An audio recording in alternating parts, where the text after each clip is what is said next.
Certamente, Ele tomou sobre si as nossas enfermidades, e as nossas dores levou sobre si. E nós o reputávamos por aflito, ferido de Deus e oprimido. Isaías 53, verso 4. Tema da semana: O Redentor de Jó.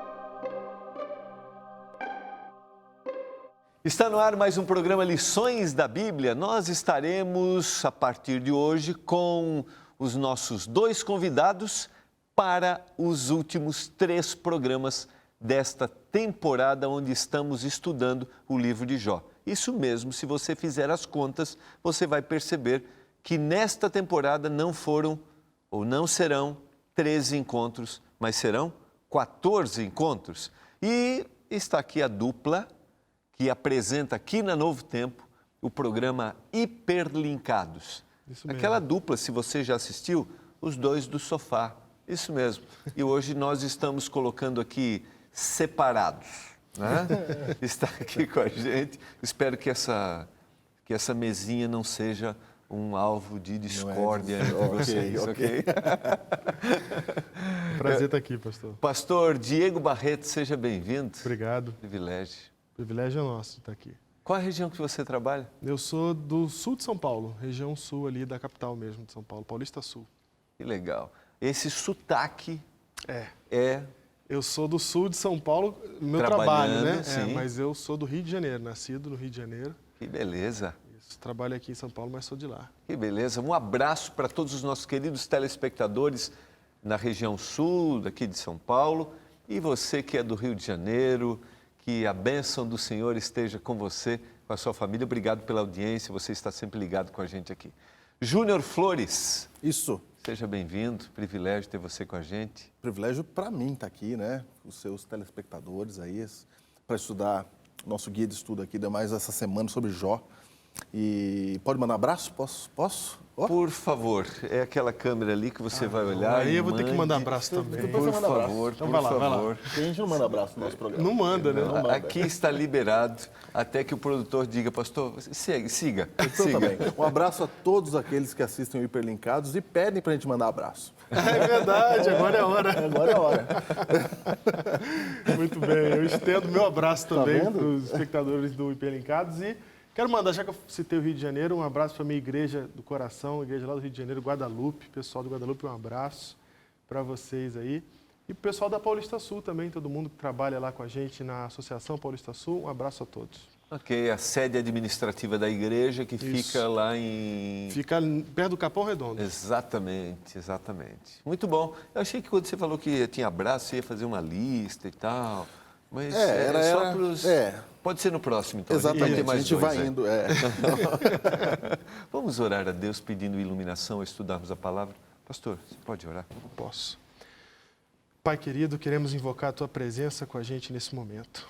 Que o Teu Espírito Santo esteja aqui nesse instante onde iremos estudar a Tua palavra e também com todos aqueles que estão agora assistindo esse programa. Que o Teu Espírito trabalhe em nossos corações para que possamos aprender de Ti, da Tua palavra, no nome de Jesus Cristo. Amém. Amém. Não esqueça, a gente não tem aqui no estúdio, mas temos a 4ª poltrona aqui. Ela é a sua. Obrigado por sua audiência. Você que está aí na sua casa, no seu escritório e deseja conhecer mais da palavra de Deus, ou você que está ligando pela primeira vez e está tendo o primeiro contato com a Bíblia, com o conhecimento da palavra, que faça a diferença aí na sua vida. E se você deseja conhecer mais, nós oferecemos para você sempre a revista Princípios. Está aí o endereço, o telefone, é só você ligar ou acessar, faz o seu cadastro e você vai receber gratuitamente na sua casa a revista Princípios. Aqui você vai descobrir de onde você veio, por que você está aqui e para onde você vai. São as perguntas, as inquietações do coração humano, buscando a lógica da sua existência. Nesse momento é hora de ouvirmos a palavra do autor, mais uma vez, pastor Clifford Goldstein. Eu acredito que toquei nesse ponto anteriormente, mas é um assunto que volta novamente, que é a promessa de um mundo melhor. É maravilhoso como tantas vezes você lê no Novo Testamento Vida eterna, vida eterna, vida eterna. Essa não é uma promessa vazia, porque nós temos a ressurreição de Jesus. E se você realmente estudou as evidências históricas da ressurreição de Jesus, é fascinante, é fabuloso. Existe uma poderosa evidência da ressurreição de Cristo e pela sua ressurreição, Paulo fala muito claramente em Coríntios, temos a esperança da nossa ressurreição. Eu acho que foi Burgess que escreveu um livro sobre vida eterna. Essa ideia da vida eterna, mas vida eterna em um corpo decadente. E ele descreve essa imagem de um pequeno monstro horripilante. Eu creio que ele imaginou uma criatura que nunca morreria, mas isso era um tormento, porque se pareceria com um animal horripilante. Mas essa não é a promessa que nós temos, essa não é a promessa que Jó teve, porque Jó disse, eu sei que meu Redentor vive. Isso aponta não apenas para a vida eterna, mas para uma vida eterna em um corpo renovado. Como eu disse anteriormente, isso é tudo o que existe. É a forma com que vivemos agora. E é engraçado, algo que ontem mesmo eu estava escrevendo e eu escrevi para um público totalmente secularizado. Eu escrevi, olhe a natureza, olhe como ela é bonita. Apenas olhe, ela nos aponta para uma esperança, nos aponta para algo, nos aponta. E mesmo assim, tem que ser algo que esteja além da natureza, porque, como você sabe, a natureza hoje em dia não é nossa amiga. A natureza um dia vai te sepultar em seu solo e vai te deixar lá, enterrado. E é assim. Mas aponta para algo transcendente e mesmo que não possamos compreender. Através da natureza, nós temos então a palavra de Deus e o Evangelho. Jó teve essa percepção quando disse, eu sei que meu Redentor vive. Temos apenas que olhar para essa esperança futura, que será completa com a segunda vinda de Jesus.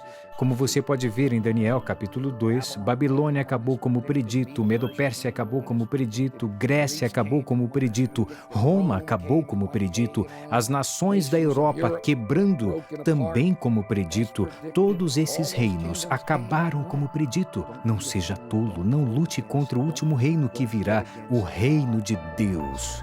O reino que Ele irá estabelecer. E todas essas promessas que esperamos, todas elas serão cumpridas. Você que acompanha o programa, não esqueça de fazer uma visitinha para a gente lá no nosso facebook.com/lições da Bíblia. Lá está o programa que a gente apresenta aqui, você pode compartilhar com seus amigos e também a palavra do autor. E um pequeno vídeo que a gente grava com um dos participantes com o resumo do programa. O objetivo é que você compartilhe, que você motive os seus amigos também a conhecerem a palavra de Deus e entenderem mais, estudarem mais, tá bom? Faça uma visitinha para a gente lá e compartilhe. Você viu, Júnior? Ele faz igual a gente também no Pelincados, né? Ah, ele também. Tem essa obrigação da gente mencionar as redes sociais sempre. Eu acho que é legal, assim, É? eu sou de uma outra geração, não sou a geração de vocês, né? Mas a gente tem que ficar Não, mas é legal que a gente tem o ligado. feedback do pessoal que está assistindo. Né? Tem que ficar ligado. Como eu tenho um menino de 18 anos, então ele vai dando A diretriz. vai dando as dicas. Pai, não é assim que escreve, né? Eu digo, cara, mas é assim que eu sei escrever. Né? Porque eu sou do tempo das cartas. Olha aí. Não, vocês não são do tempo das cartas. Não, somos. Eu não sei se eu cheguei a mandar carta, não. Mandou uma carta? Você é, Eu não me lembro de ter mandado carta, não. Mandou. Mas pode ser, eu sou desse tempo, eu sou. Sou da década de 80. Esses dias eu fiz uma palestra, fiz uma palestra e perguntei se alguém conhecia fita cassete. Não. Ninguém conhecia fita cassete. E aí, meu amigo, nem perguntei sobre o vinil, né, que aí ficaria pior. Amigos, vamos lá. Vamos lá. No tema que a gente vai conversar hoje, é a grande esperança de Jó. Eu sei que o meu Redentor vive e que por fim ele se levantará.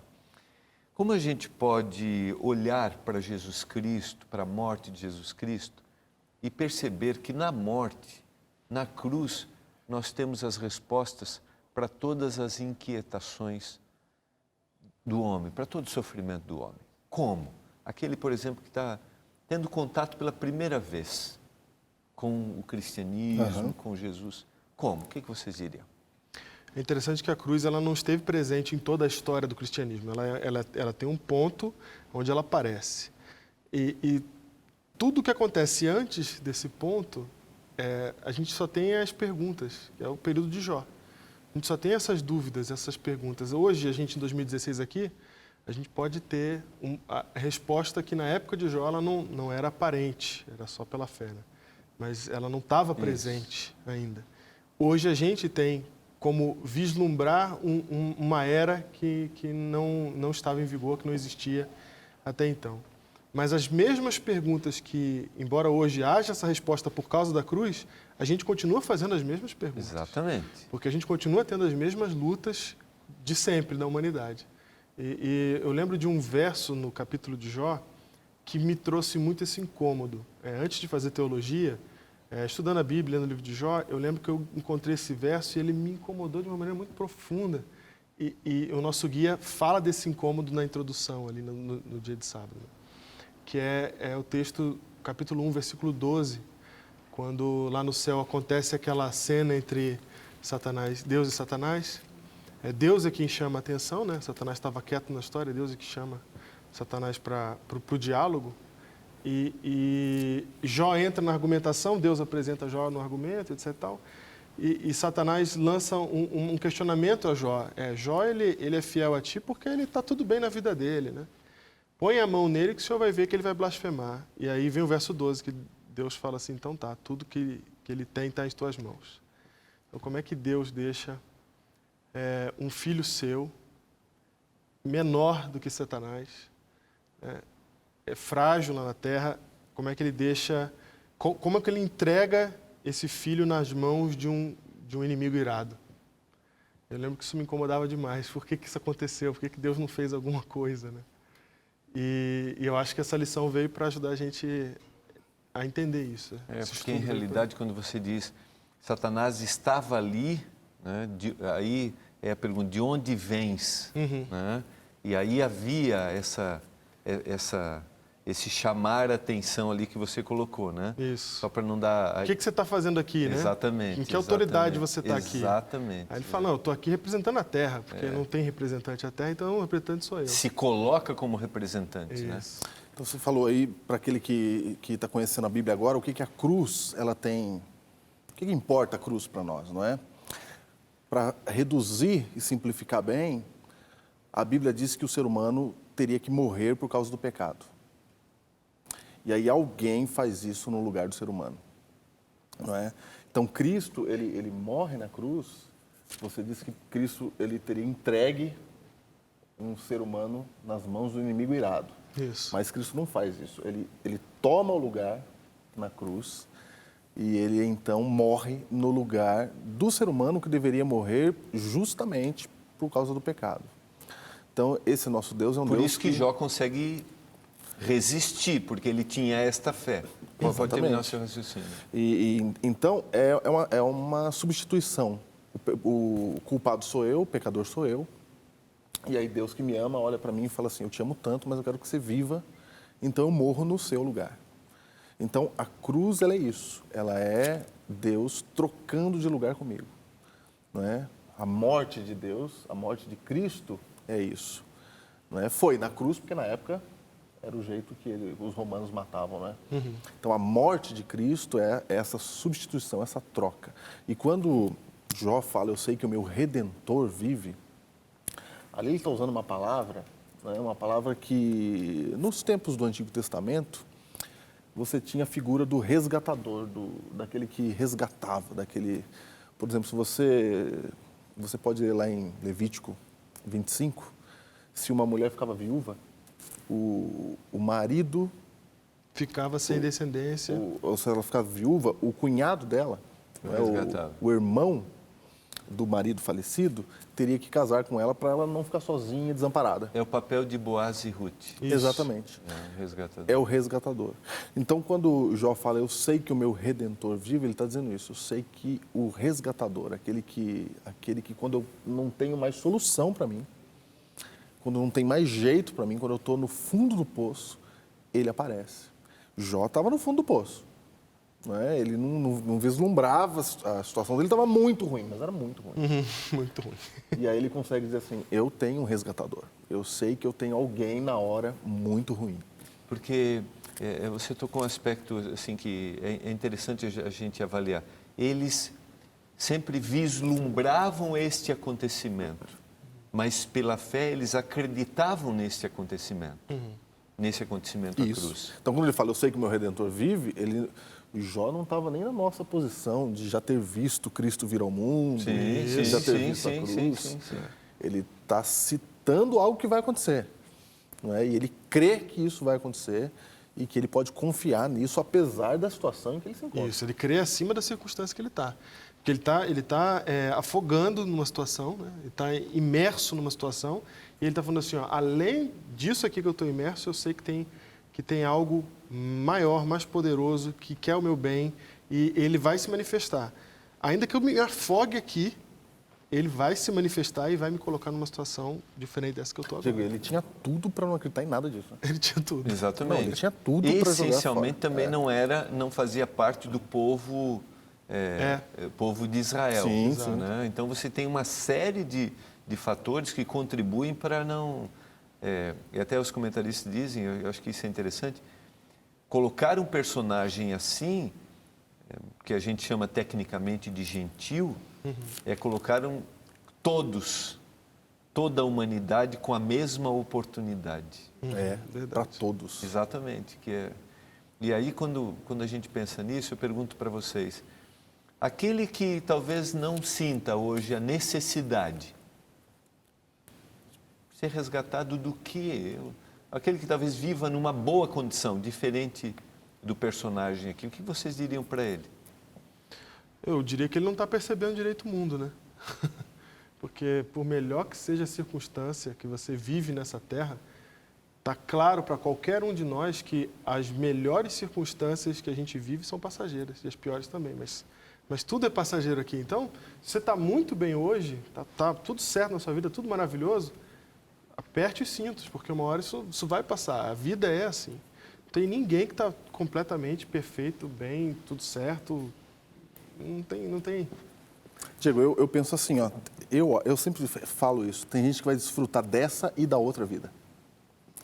Então, quem está tudo bem, está tranquilo, o que Deus oferece não é só o resgate do sofrimento físico aqui. Não é? O que Deus está oferecendo não é uma condição melhor. É principalmente outra coisa. Exatamente, é outra coisa. Mas isso daí ajuda a gente a perceber. Então, se você está bem nessa vida, está tudo certo. Não tem ninguém doente, está tudo tranquilo, etc. Deus olha e fala assim, então, mas não pode acabar com 90 anos. Não tem lógica. Deus está falando, você desfrutou dessa, eu queria que você desfrutasse dessa sensação que você tem para sempre.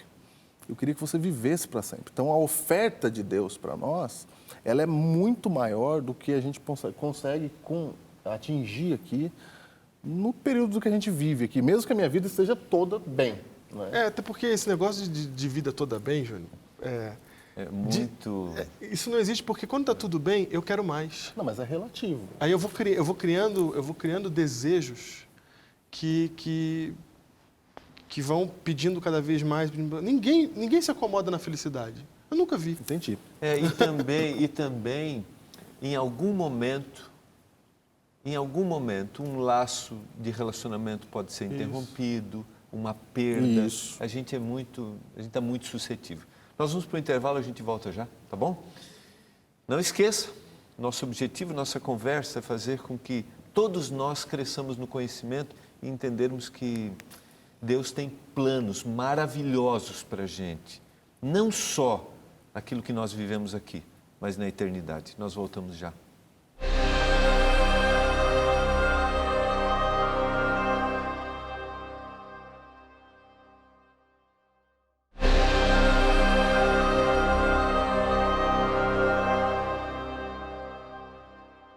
Não esqueça, você é nosso convidado especial.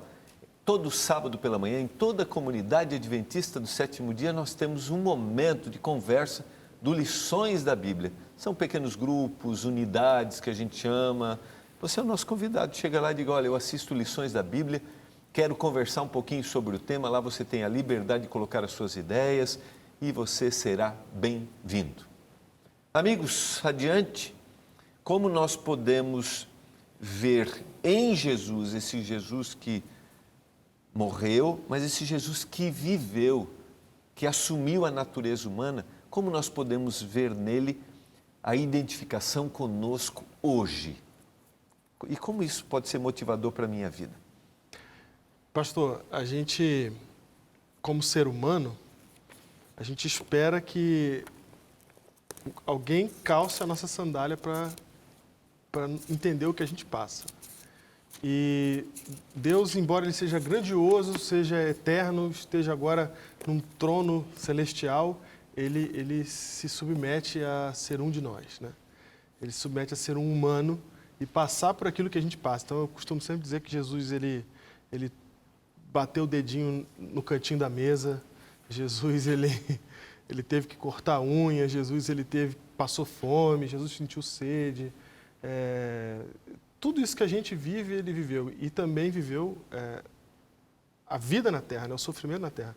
Inclusive, aquele verso famoso, que é um verso curtinho da Bíblia, Jesus chorou, é um momento em que ele se emociona com aquilo que é a vida na terra, porque ele está num funeral, né? Aliás, nem é um funeral, né? O funeral já passou, Já foi. mas Exatamente. As pessoas estão ali comovidas com a morte de Lázaro e ele se comove com a comoção delas. Então, ele está ali vivendo a nossa experiência junto, né? Ele está junto com a gente nessa. Embora ele seja 100% homem, ele foi 100% humano. Essa aí. 100% Deus, desculpa, né? Exatamente. Embora ele seja 100% Deus, ele foi 100% humano. Exatamente. E hoje preserva a natureza humana porque há essa identificação com a gente. Exato. Então, quando ele fala a respeito do nosso sofrimento, ele sabe o que ele está falando, porque ele passou pelo que a gente passou. A gente vai falar um pouco mais à frente sobre a questão do sofrimento em si que ele teve, mas viver na terra, ele sabe o que é isso. Ele sabe. Legal, legal. Essa frase muito boa. Simples, mas muito boa para a gente sublinhar. Viver na terra. Jesus sabe o que é isso. Isso traz para a gente uma belíssima identificação. Isso. Legal. Eu queria ler o texto que Jó se refere a isso aqui, que eu acho que ele é muito tremendo, porque Jó está brigando com Deus aqui. Jó está sofrendo, angústia, e ele faz algumas perguntas aqui, São muito que legais. as soam perguntas. até arrogantes, né? Alguns diriam que seria blasfêmia.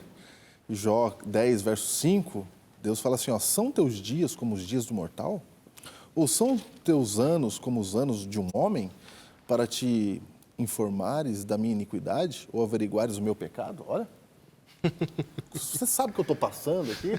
Ele está contestando aqui o discurso de Bildade, Sim, né? sim. Porque Bildade está condenando ele. Condenando ele, é. Exatamente. Então ele está questionando aqui, né? Por acaso você sabe o que estão falando a respeito de mim? Interessante que o Júnior falou de blasfêmia aqui, e a gente sabe que Jó não blasfemou contra Deus, porque isso era o que Satanás queria que ele fizesse. Exatamente. A gente sabe que o texto bíblico diz, ele não blasfemou. No entanto, ele fez esses questionamentos aí. E é interessante você perceber que Deus, ele não se importa que a gente faça questionamentos. Deus não tem problema com isso, porque quem pergunta quer a verdade. E ele diz, aquele que bater, abrir-se-vos-á, quem buscar, vai achar. Então não tem problema de questionar Deus, não tem problema de ter esse questionamento que ele teve. O problema é você não questionar e dizer o que você acha que é. É isso, Foi o que Bildade fez, meus amigos. Né? E aqui, só porque você citou, direi a Deus, exatamente aqui que está no verso 2 que você colocou. Não me condenes, faz-me saber por que contendes comigo. Parece-te bem que me oprimas, que rejeites a obra das tuas mãos e ofereço o conselho dos perversos. E realmente ele está falando, que eu me citei, que ele está dando resposta à Bildade, mas a fala é com Deus aqui. A fala é com Deus. Exatamente, Exatamente, a fala é com Deus. E aí o Diego falou bem, é que no momento de desespero, Deus entende que a gente está no momento de desespero. Né? Deus sabe o que a gente está sentindo ali. Deus sabia quem era Jó. Deus sabia quem era ele. E aí Jó faz esse questionamento. Quem é o Senhor? Será que o Senhor viveu aqui? Sabe o que eu estou passando aqui? Não é?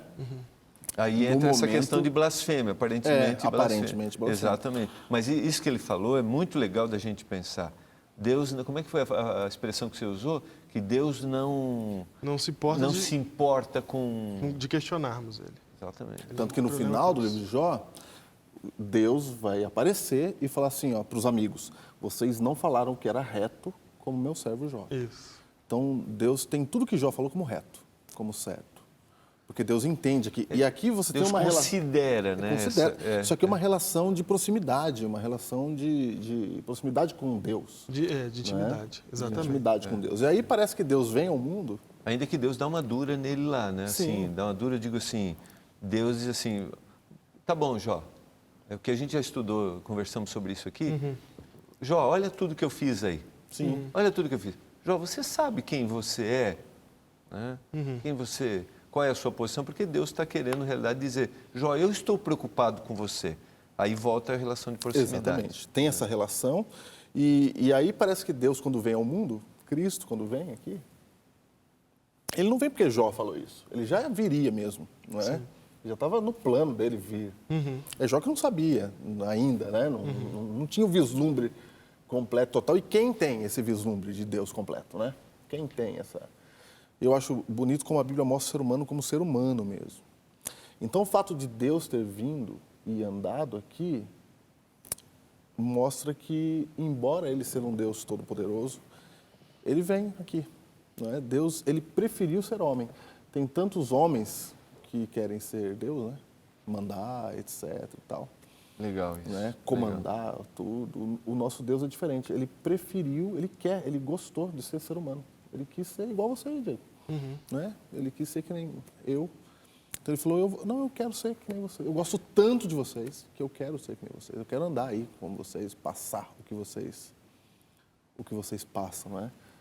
E isso ajuda a responder aquele questionamento que eu tinha do verso 12, né? Por que Deus entrega uma criatura inferior nas mãos de Satanás?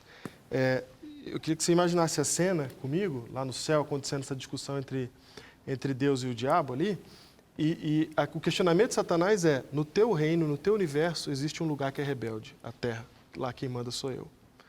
E aí Deus fala assim, é engraçado, né? Mas no teu reino, que é a terra, tem um cara que é rebelde, que é Jó. Você viu ele lá? Ele está certinho, né? Embora ele esteja lá no teu reino. E aí Satanás fala assim, não, está tudo bem com ele porque o Senhor protege ele. Agora deixa eu pôr a mão Ele tem tudo. nele. Ele tem tudo, está tudo certo. Deixa eu pôr a mão nele que o Senhor vai ver que ele vai blasfemar contra ti. E aí Deus vai e faz assim, ó. O que Deus podia ter feito ali? Deus podia ter dado uma piscadinha e acabado com Satanás na frente de todo mundo ali, acabou. Né? Podia ter feito isso. Mas quando eu já trabalhei em escola, e às vezes na escola, assim, um menino de uma classe mais avançada bate no menino de uma classe menor. E aí ele fica se vangloriando, né? Eu bati no menino. Mas o menino era bem menor que você. Você não tem vergonha de bater em alguém que é menor do que você? Então, se Deus tivesse usado quem ele é para vencer Satanás, o Satanás ia ser o primeiro a falar na frente do universo inteiro, o senhor não tem vergonha de bater em alguém que é menor do que o senhor? Eu sou criatura, o senhor é Deus. Ou mesmo fazer com que ele não existisse mais, geraria essa interrogação. Exatamente, nos outros. Exatamente. Então, nessa batalha entre o bem e o mal, para vencer Satanás, Deus precisa de alguém que seja menor do que ele. E ele chama... Como é que é? Vamos repetir aqui? Como é que é? Para vencer Satanás na batalha do grande conflito, ele precisa de alguém que seja menor do que Satanás. Ou seja, Deus é que vai ficar na posição de ser o mais fraco. Exatamente. Né, de ser o... Por isso que ele assume essa natureza, que foi a posição de Adão. Isso. Vem com a mesma natureza de Adão, não tinha vontade, mas tinha possibilidade. Exato. Que é o grande detalhe aqui. Então, quando ele não tinha vontade de errar, mas possibilidade. Quando ele chama Jó para isso, é um chamado mesmo. Ele está chamando Jó para uma missão. Ele está falando assim, Jó, eu preciso que você vindique meu nome diante do universo. Que é exatamente o que Cristo vai fazer mais tarde. Vai vir como homem para vindicar o nome de Deus. Eu acho que nós vamos estudar isso acho que no próximo encontro. Isso. Nós vamos estudar isso no próximo encontro, que é muito interessante. Por que a minha obediência é importante nesse conflito entre o bem e o mal? Que é muito legal. Vamos adiante? Queria explorar um pouquinho aqui a morte de Jesus, a gente já citou. Mas o que significa aceitar o Senhor Jesus Cristo? Eu devo agora permanecer nele e andar como ele andou. Entendi. É que quando você vem para a igreja, tem essas expressões, né? Como é que é andar com Cristo? O que eu tenho que fazer agora? Que é a pergunta que a gente faz. O que eu tenho que fazer para ir para o céu, para ser salvo, né? Na verdade, quando você conhece Cristo e entende o que Ele fez por nós, porque é Ele que toma a iniciativa, é Ele que faz primeiro. A Bíblia diz que Deus nos amou quando nós éramos ainda pecadores. Ok, eu achei que você estava pensando no outro. Eu amo porque Ele me amou primeiro, desculpe. Também, serve também. Não é? Então, quem toma a iniciativa é sempre Deus. Ele fala, fui eu que escolhi vocês, não vocês que me escolheram. Não é? Então, o andar com Cristo precisa ser resultado desse entendimento. Eu entendo que Deus me amou e eu entendo o quanto Ele me amou. Para isso, eu entendo quem sou eu, ser humano, entendo que eu não mereço, entendo que eu tenho falhas, entendo que eu tenho uma condição muito ruim. Que posso errar. Que posso e erro. Exatamente. Constantemente. Posso e erro. Constantemente. E que a minha situação é tão terrível que eu mereço a morte. Mas há um Deus no céu que morre no meu lugar. Então, isso deve gerar, quando muito bem entendido, um sentimento de gratidão. Não é? As palavras não dá para exprimir corretamente, não sei nem se é gratidão, mas um sentimento de... Não é? É um sentimento de eu quero seguir esse Deus que fez tudo isso por mim. Eu quero... E aí você entende o que Ele pensa e você concorda com as coisas que Ele pensa. E você passa a fazer o que Ele pede. Não é? Por qual motivação? Por você ter entendido o amor e a salvação que Ele te proporcionou. E o dia que você entender que você também faz parte e é chamado para uma missão, para propagar esse amor Você vai que Ele andar um dia me deu. no caminho não que Ele é? andou. É como se eu dissesse assim, Deus, eu preciso retribuir com alguma coisa. Eu queria falar do Senhor para as pessoas. Como é que eu faço? Aí Ele ia dizer assim, tá bom, você quer falar de mim? Quero. Então tá bom, para as pessoas te ouvirem, eu quero que você se comporte aí de determinada forma para a voz chegar com mais peso. Então eu quero que você respeite tua mãe, por exemplo. Porque se você não respeitar a tua mãe, você vai falar de mim, mas não vai soar, não vai soar direito. Então eu gostaria que você respeitasse sua mãe e seu pai. Eu gostaria que você não roubasse, porque se você roubar e falar de mim, não vai combinar. Não vai combinar. Então eu gostaria que você, que quer falar de mim, porque você entendeu, você precisa ter um comportamento que me represente. Se puder não matar também é bom. É bom, né?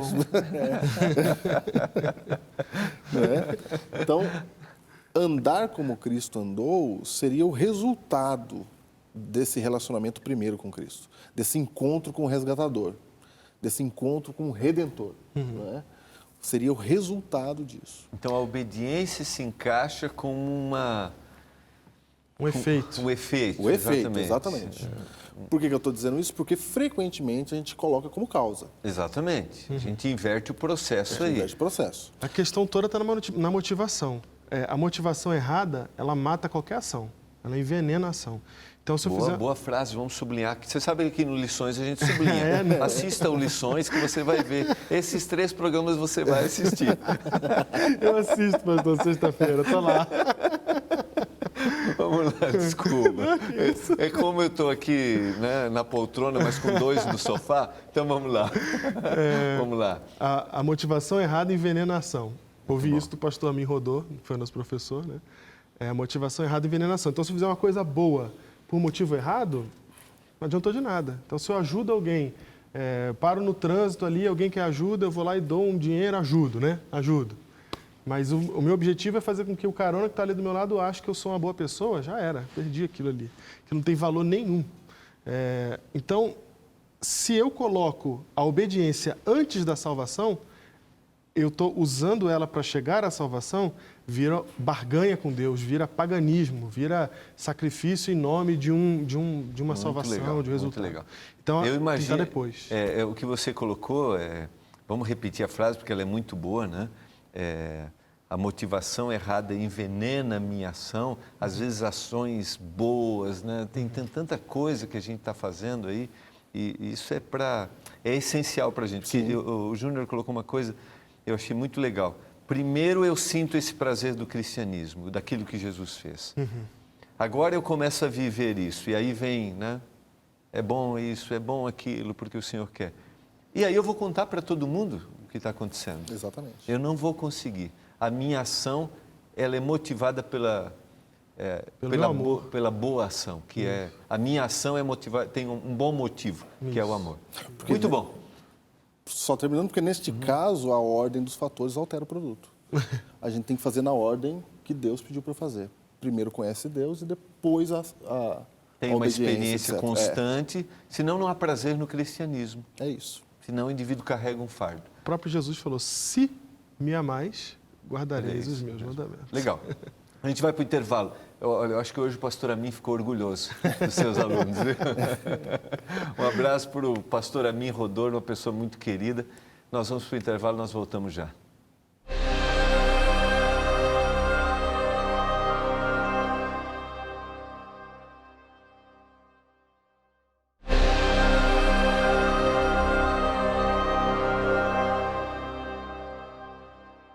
Voltando para o nosso último momento do programa Lições da Bíblia de hoje, com os nossos convidados aqui, pastor Diego Barreto e pastor Júnior Flores, apresentadores do programa Hiperlinkados aqui na Novo Tempo. Amigos, vamos entender um pouquinho o sofrimento de Jesus Cristo e, nesse sofrimento, esse consolo de que os meus sofrimentos... aquilo que vocês falaram antes, né? Ele vestiu as minhas sandálias, você citou isso, acho, né, Diego? Isso. Eu tenho essa identificação. Mas qualquer situação da minha vida há uma identificação, porque ele sofreu qualquer situação que eu possa sofrer. Perfeito. Pastor, não conheço nenhuma história em vida aqui, real, assim, que seja de alguém que tenha sofrido mais do que Jó. De todas as histórias que eu já ouvi falar, aqui eu conheço de quem mais sofreu Jó, mas isso não quer dizer que ele seja o que mais sofreu. Pode ser que tenha alguém que tenha sofrido ainda mais do que ele. Eu não conheço, mas pode ser. Agora, independente de se há alguém que sofreu mais do que Jó, o próprio Jó, eles não foram os maiores sofredores da humanidade, porque Deus fez questão de colocar em si mesmo a maior parcela de sofrimento. Então, ninguém nessa terra vai levar mais do que Cristo levou sozinho. Isso é uma coisa que Deus tomou de nós. Ele fala assim, eu não vou deixar ninguém sofrer mais do que aquilo que eu vou sofrer. Então, assim, tem um limite, esse limite quem vai dar sou eu, porque vai vir tudo para mim. Eu não vou deixar ninguém passar desse limite. E às vezes a gente vê muito sofrimento na Terra, muitas coisas terríveis acontecem, a gente vendo no jornal aí, acontecem umas coisas que a gente não tem nem criatividade para inventar, né? Você fala, como é que um negócio desse aconteceu? Tamanha maldade, guardar alguém como refém em casa, sabe? Coisas terríveis que você fica imaginando o que passou aquele ser humano. Seja num país subdesenvolvido, em desenvolvimento, né? Ou num país desenvolvido. Exatamente. Como aquele indivíduo lá que esfaqueou, acho que foi na Suíça, não lembro onde foi, esfaqueou... Na Alemanha, recentemente. Tirou fogo, não foi num trem agora recente, acho que foi... Mas países desenvolvidos. Não importa. Isso que você falou é muito legal de a gente refletir. Ele tomou esse peso. Isso. E às vezes a gente vê muitas pessoas morrendo de uma vez. Vou dar um exemplo aqui clássico, guerras, ou mesmo o 11 de setembro, caiu aquelas 2 torres, um monte de gente morreu, milhares de pessoas morreram. E a gente fica pensando assim, nossa, quanto sofrimento. Mas a gente tem que entender que o sofrimento, ele não é acumulativo, né? Eu vou sofrer aquilo que eu posso sofrer. Se ele morrer junto comigo, eu vou ter o meu sofrimento e ele o dele. Mas o sofrimento, ele é sempre pessoal. E Jesus, ele leva isso. Ele leva isso colocando em si todo o sofrimento da humanidade. Então, ele faz algo que um ser humano normal não teria a condição de ocupar aquele espaço. Só quem pode ocupar aquele espaço realmente é Deus, que se faz homem para receber toda essa tragédia em si mesmo. Então, embora haja muito sofrimento no mundo, o sofrimento ele é particular, ele é individual. E você colocou um detalhe que eu achei muito interessante também, que é quando ele toma isso sobre ele, ele tem condições de dar o limite que eu vou suportar. E aí a gente tem as promessas bíblicas, não virá sobre mim uma provação maior do que eu possa resistir. Porque ele tomou sobre ele e diz assim, mais do que isto não. Mais do que isso não. No próprio Jó ele faz isso, né? Sim. No próprio Jó Deus faz isso, né? Ok, você tira tudo, mas você não... Diego, você falou que o sofrimento é pessoal e eu acho que ele é pessoal e relativo. Eu acho que Deus, a cruz não é para jogar na minha cara, e agora eu estou falando como alguém que não conhece a Bíblia, né? Ok, entendi, Jaco. Não é para Deus jogar na minha cara que ele sofreu mais que eu, então eu tenho que ficar quietinho. Sim, Entendeu? exatamente. Não é isso. Não, até porque ele tem empatia com o que eu estou passando. Então, sim. não é uma competição de quem sofreu mais. Isso, graças a Deus. Não é uma competição. Você está sofrendo, mas e eu? Como se Deus estivesse dizendo assim. Porque o sofrimento ele é relativo pela maneira que eu sinto ele. Porque o meu sofrimento agora, o sofrimento de quem está assistindo a gente agora, é muito grande para ele. Não é? Porque quando eu sofro, esse sofrimento é grande para mim. E eu não estou preocupado, eu não estou com vontade de ficar comparando com outro sofrimento de alguém, porque eu estou sentindo esse aqui. Não é? Esse sofrimento. Muito, muito interessante isso. Muito e interessante. esse sofrimento aqui, Deus leva em consideração também. Mesmo que o seu sofrimento, aos olhos de quem foi torturado, etc., possa ser um sofrimento mais leve, Deus não deixa uma lágrima passar desapercebida. Se está doendo em você, Ele se preocupa. Então, você disse que o sofrimento é pessoal e eu gostaria de enfatizar isso porque não é uma competição. Não é? Deus não sofreu mais para jogar na minha cara que sofreu mais. Na verdade, Ele sofreu mais para entender todos os que sofreram muito e até os que sofreram menos. Ele entende o sofrimento e Ele passou por isso. Não é? Ele passou por isso, então Ele quer que a gente descanse nele. E entendendo que o nosso sofrimento... E o sofrimento de Cristo também, a gente também não entende muito. A gente acha que é só um prego na mão. Né?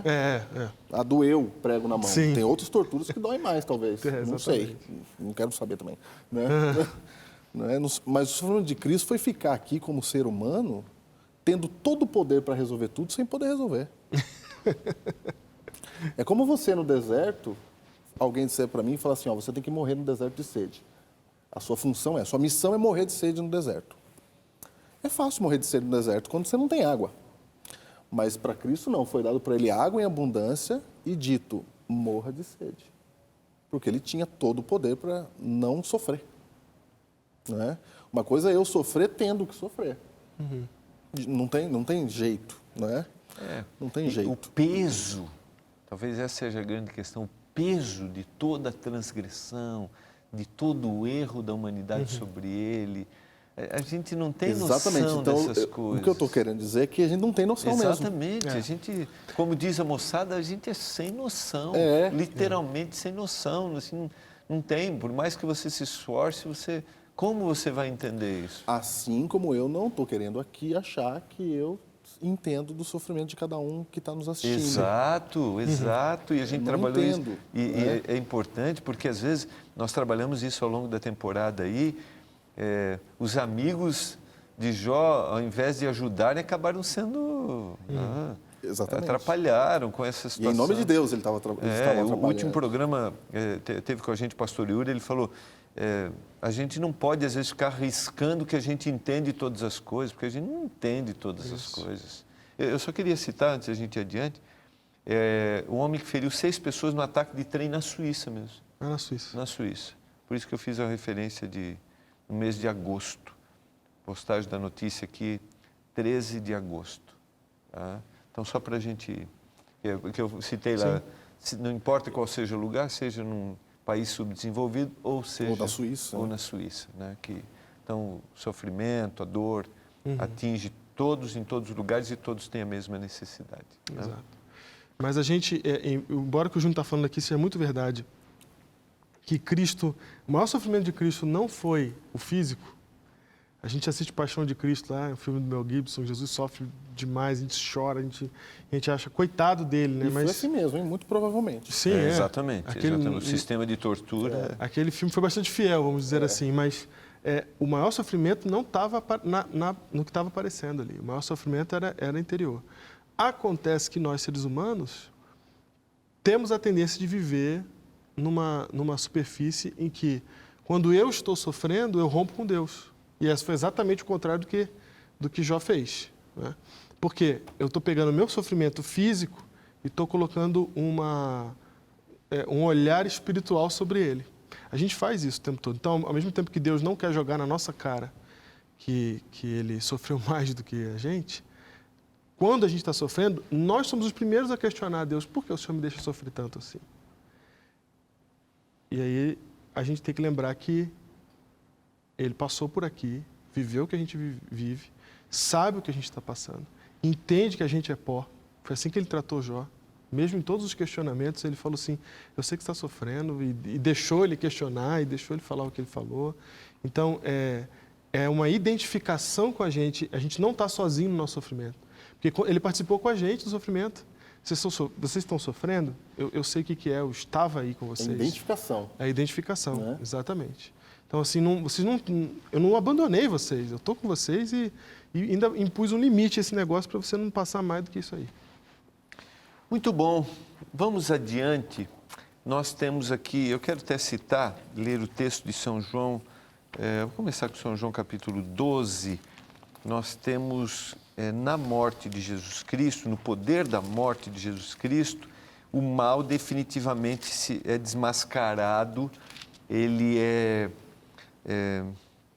definitivamente, nós temos aqui a revelação, né, da atuação do Senhor, que um dia destruirá o mal definitivamente.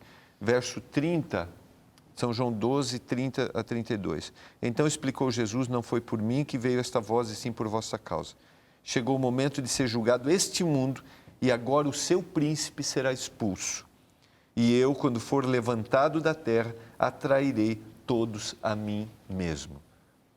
Houve uma expulsão no céu, há uma liberdade do inimigo de Deus, e hoje tentar a cada um, nós já citamos aqui em programas anteriores, ele anda ao nosso redor bramando como leão para nos destruir. Então nós cremos biblicamente que existe o mal. Um dia esse mal será exterminado, mas na cruz de Cristo definitivamente, né, a gente vê a salvação sendo apresentada, essa que você colocou, vem lá desde o início, mas o ato da cruz não havia acontecido. Mas o inimigo ali é revelado definitivamente. Como isso se aplica para aquele que está estudando a Bíblia, para aquele que precisa ter esperança na vida, para aquele que está sofrendo hoje e para aquele que talvez esteja bem, mas precisa perceber que ele tem a necessidade desse Salvador. Que na cruz as dúvidas sobre Deus acabaram. As acusações de que Deus era tirano, de que Deus era egoísta, ruim, egoísta, ou de que Deus comprava a obediência dos homens, como o amor, no livro de Jó, né? Comprava o amor dos homens, que Satanás está acusando Deus de comprar o amor. Então, as acusações contra Deus, de que ele era tirano, de que ele não dava liberdade, de que ele não era amor realmente, na cruz essas acusações elas acabam. Porque ele é Deus e ele vem e morre no lugar. Você pode ver que não há em cultura nenhuma, em religião nenhuma, um Deus que sai do seu lugar e ele vai lá no lugar da criatura e morre no lugar dela, por uma coisa que a criatura fez. Não é? Ele toma o lugar da criatura e a culpa é da criatura, não é dele. Ele fala: não, eu vou pagar a sua culpa. Isso é único, eu acho, na literatura humana, não é? Na literatura humana. Por isso que eu, quando olho para o Deus da Bíblia, eu falo assim: é muito difícil inventar isso aqui, porque isso está diferente do que a gente costumeiramente entende e imagina. Então, ali na cruz, há a vitória sobre os questionamentos contra Deus. Satanás, ele é derrotado na cruz. Não é? Ele é derrotado, ele não tem mais o que dizer contra Deus. Não é? E ali, ele é derrotado nos questionamentos, mas ele também é derrotado de fato porque Deus, então, pega a humanidade de volta para ele. Fala assim, ó, você queria corromper a humanidade, mas eu paguei o preço. E eles viverão para sempre porque eu paguei esse preço. Assim, a lógica de Satanás é a lógica do egoísmo, né? Ele se torna egoísta lá no céu, querendo ser mais do que o que ele é. Ele é criatura, ele quer ser mais do que isso.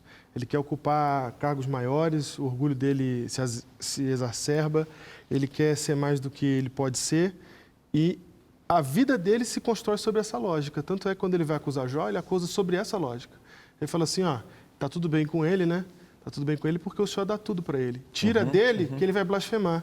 Aí Deus fala, então vamos ver, tira. Tirou, não blasfemou. Aí ele volta no céu e fala assim, não, é porque o Senhor deixou eu pegar tudo dele, mas não deixou eu pôr a mão nele. A verdade é que o ser humano, ele é egoísta. Deixa eu tocar na pele dele para o Senhor ver se ele não vai blasfemar. Aí ele fala, tá bom, pode tocar. Aí ele vai lá, toca Jó na pele dele e ainda assim Jó permanece fiel. O que está acontecendo ali? Jó, ele está vindo no caminho contrário de Satanás, no caminho da lógica do egoísmo. E aí a acusação de Satanás é que Deus é egoísta também, porque ele fala do que lhe é próprio, né? Então ele fala assim, não, o Senhor só está sentado no trono aqui, só quer ficar recebendo honra e glória, etc. Tal.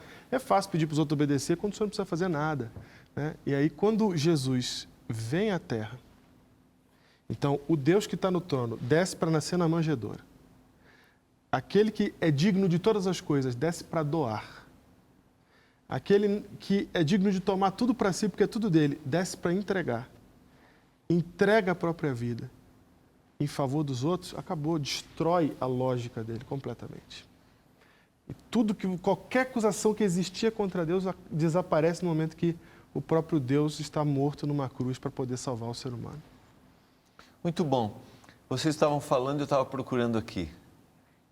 Porque essa descrição que vocês fazem desse amor que o Senhor reflete, dessa forma como essa atitude do Senhor em revelar quanto o ser humano vale, quanto ele é importante, vindo ao mundo, me fez lembrar de um hino, que eu sou um crente há mais de uma semana, não sei se vocês cantaram esse, Vestido em Linho.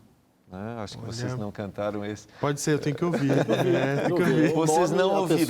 Vocês não ouvirão o cantar, por favor. Vestido em linho, Jesus desceu, trazendo salvação. De mirra o bálsamo traz do céu beleza e perfeição. Vindo ao mundo, deixou no céu palácios de marfim. Glória não quis, em dor morreu, a cruz suportou por mim. Agora que o senhor falou Palácio de Marfim, eu sei que é extremamente confortador para o nosso coração. Obrigado, pastor Diego, a gente se encontra nos próximos 2.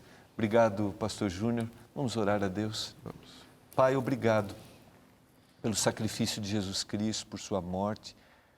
Obrigado porque o nosso Redentor vive. Ele morreu, mas hoje ele vive. E ele voltará a esta terra para um dia levar aqueles que o buscaram e o sofrimento ser eliminado para sempre.